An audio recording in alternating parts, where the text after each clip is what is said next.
This video is for single moms, stay-at-home moms, moms who now have older kids and are looking for getting back into the workspace, those who are women who are looking to transition their careers, women who may have unfortunately lost their job due to technology or AI, seasoned women who, queenagers, that's me, who are in their midlife years looking for a career transition. This video is for you. Hi, my name is Shay Jackson, and as the title says, I am a wife and mom of four who is in the cybersecurity field.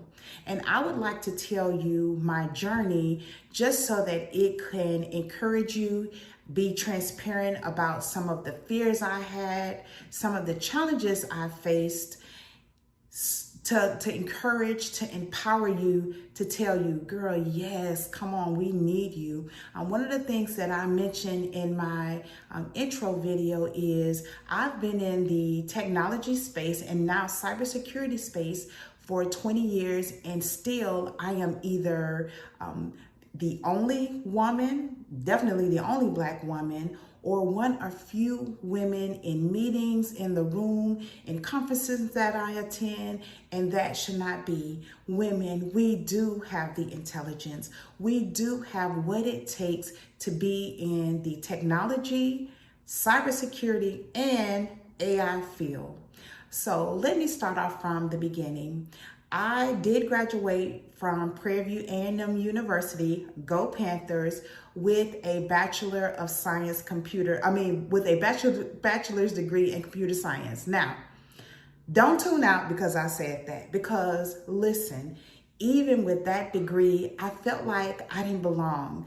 I had imposter syndrome, and that is a video I am going to talk about. But when I graduated, I did not like coding. I wasn't a strong coder, and that made me feel insecure. It made me feel like that I wasn't supposed to be in the space. And even though people who would meet me and they would ask me, what do you do? Or ask me about my career, and I would tell them that I'm in IT or tech or technology, they are used interchangeably, they would be like, oh, wow, you're pretty smart.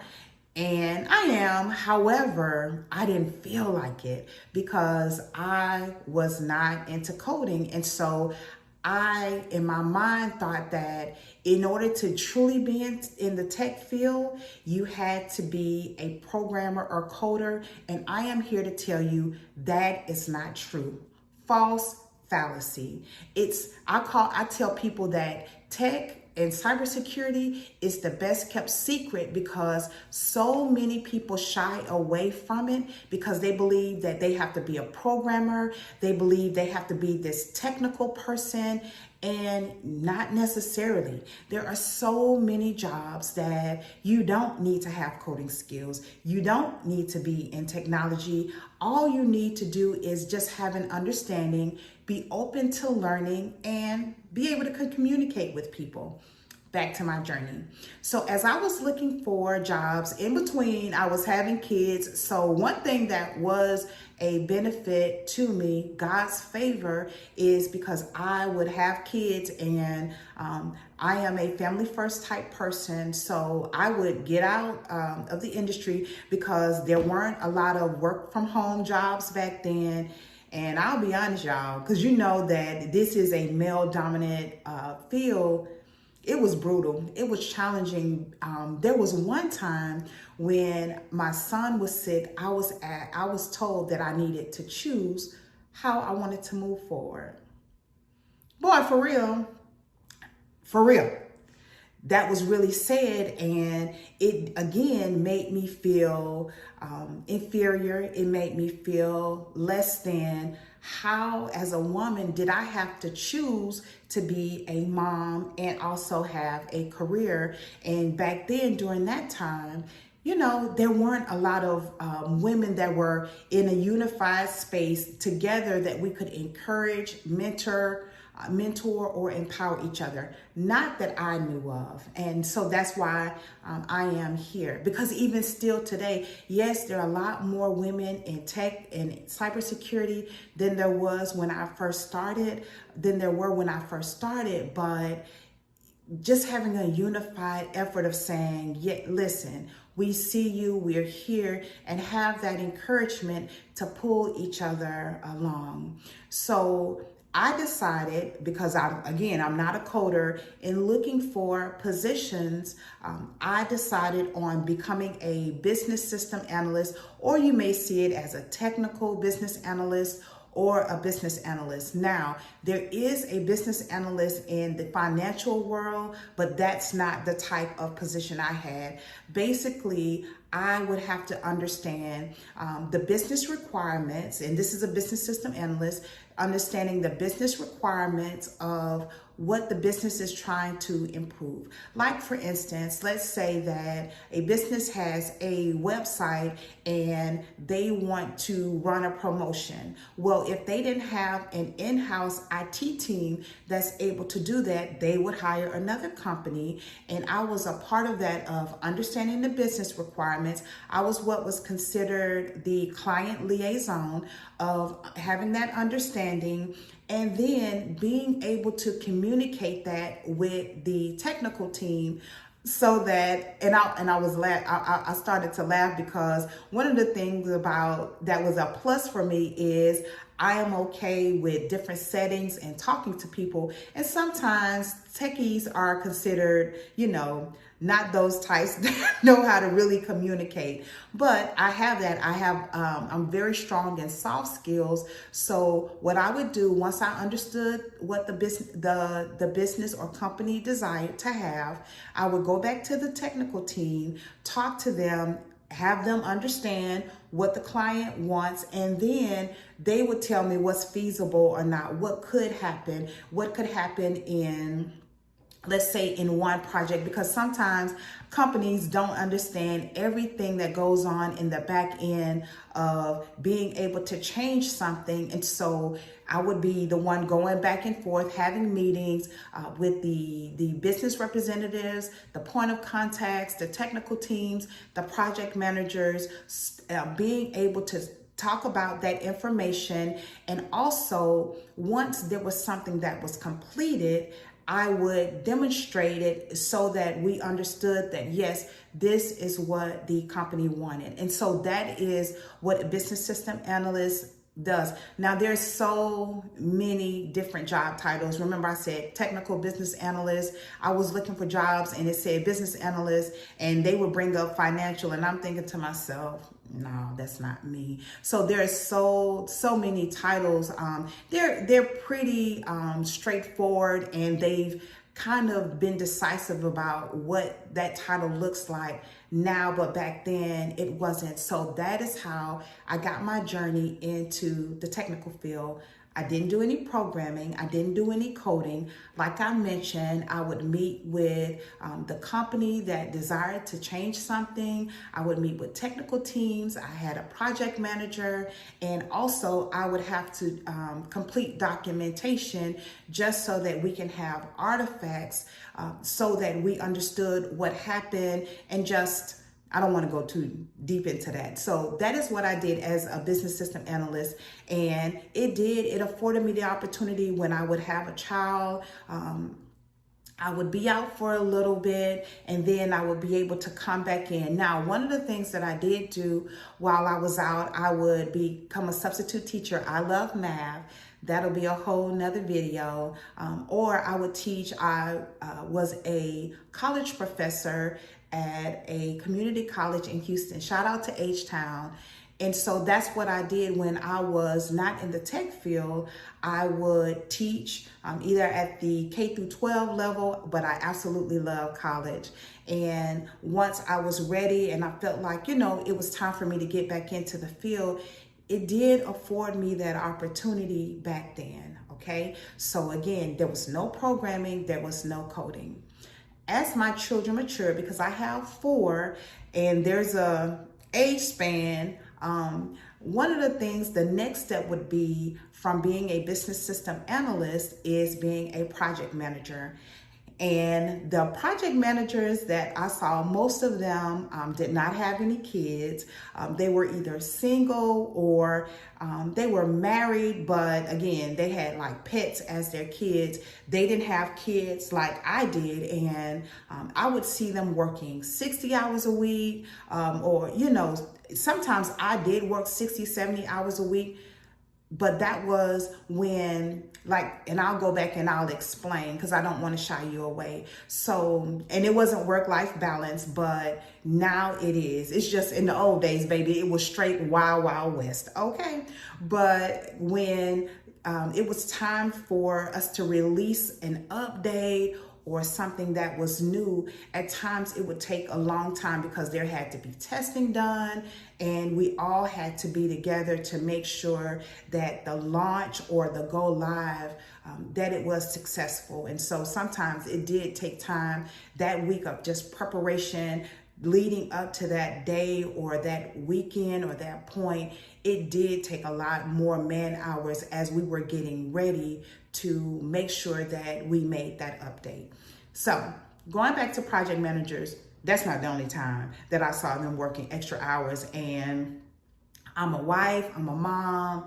No, I didn't want to do that. And so I decided that I did not want to become a project manager. It was not advantageous for me at that time to do that because I had kids in school and I just wanted to be at home. I wanted to make sure that I was there for my kids as well. And part of that is because of my childhood, because my mom, she stayed at home and I'm the only child, and she stayed at home. So I think that there was a comfort that my mom was at home, or if there was somewhere I needed to go or be picked up or just anything, she was most of the times she was there and my dad was out working. And so that was kind of the mindset that I had as a parent, that, you know, I wanted to be available and present for my kids when I could be. When they're at home, no, I can't, maybe I can't be at home with them as soon as they get out of school, but I did want to at least have enough energy to be able to let them know that mom is here, answer questions, help them with homework, things of that nature. So your girl didn't want to be a project manager, okay? But then, and I homeschooled my kid, all of my kids. I'll talk about that video. That'll be another video. I homeschooled my kids. So when they came to a point where, listen, y'all are good. They're at ages where they are really, really self-sufficient. Some are gone from the house, things of that nature. I was like, I don't want to be a business system analyst anymore. There's something else that I want to do. But I had such a negative perspective and outlook about being a project manager. I didn't want to do that, right? So I said, okay, I'm going to go and get my master's degree. Now, there's a span of years from me getting my bachelor's and from me getting my master's. I have a master's in cybersecurity. No, you do not need a master's in cybersecurity. However, I really didn't know that at the time that I got my master's because, again, not enough community in the industry to talk about it, and certifications are the way to go. I'll tell you that, and having experience. So when I was going to look for what I wanted to have a master's in, because I did not want to be a project manager, I was like, okay, well, I love technology and really wanting to introduce it into the schools. And so I forgot the name. It was called Masters of Technology Specialist or something. But basically what the job entailed was being able to introduce technology more into schools and helping teachers to understand how they can integrate it into their curriculum. Because listen, kids are already on digital devices. They are what we call digital natives. They know about they're toddlers that know how to maneuver phones and get on YouTube by themselves.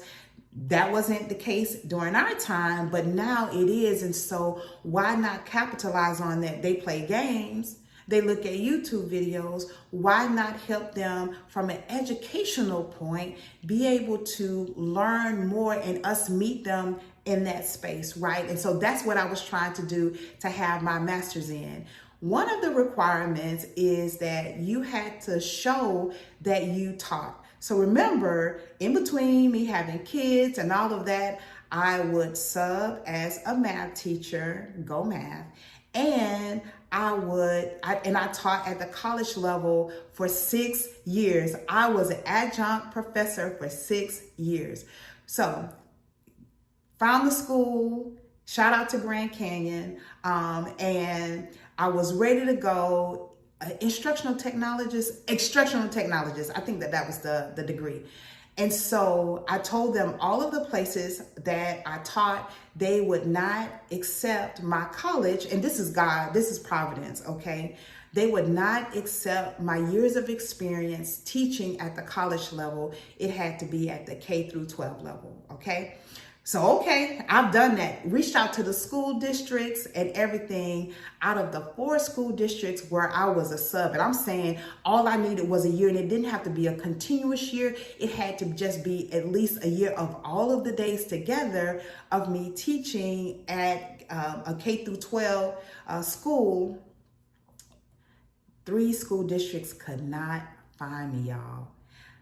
They could not find me.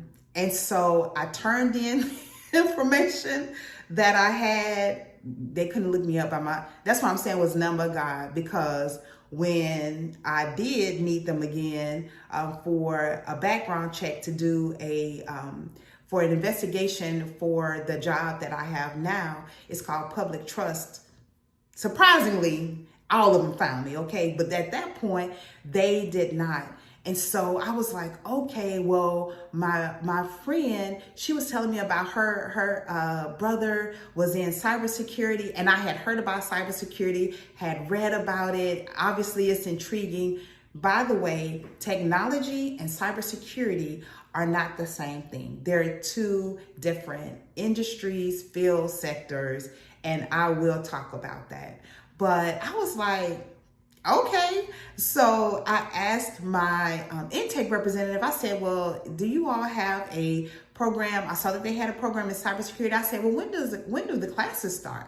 And he said, oh, there's one starting next week. And I said, okay, I guess I'll go into cybersecurity.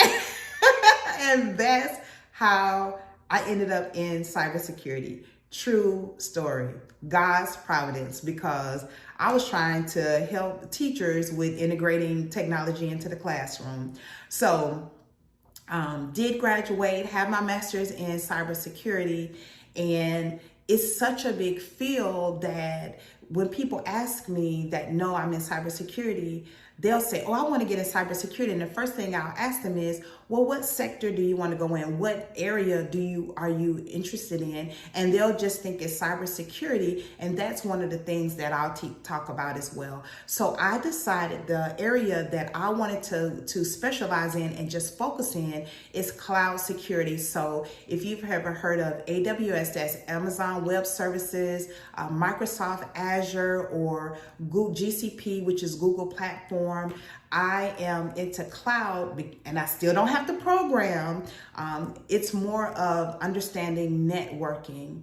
So focused in on that area, got certifications in that area, and that is what helped me to really blossom in this field. Now, another thing that I absolutely love is governance, risk management, and compliance.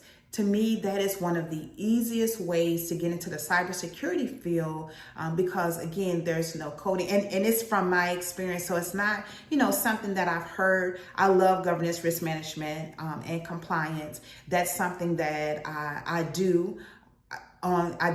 done on a project, and kind of now what I do. And so guess what? The project that I'm on, guess what I'm doing, y'all? I am a project manager, for real. And a project manager, technical project management is an easy way to get into technology as well.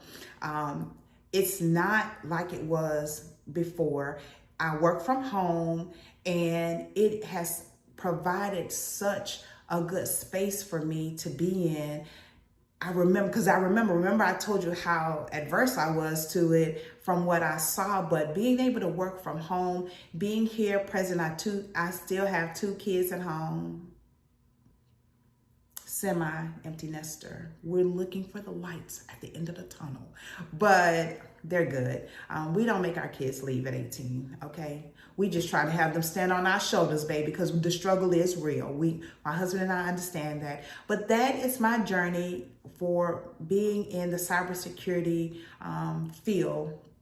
Love it. Again, I have not wrote not one line of programming.